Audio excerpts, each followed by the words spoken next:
That's that. Now we're gonna get this section here put in with the flange. So check this out. But I'm gonna get it welded up like that. Absolutely perfect.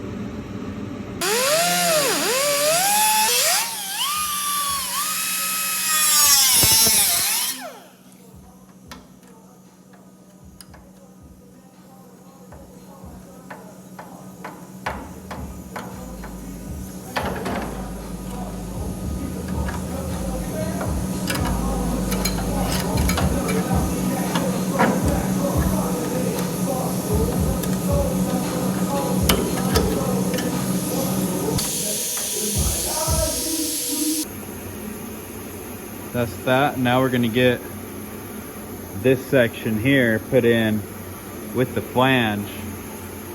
So check this out.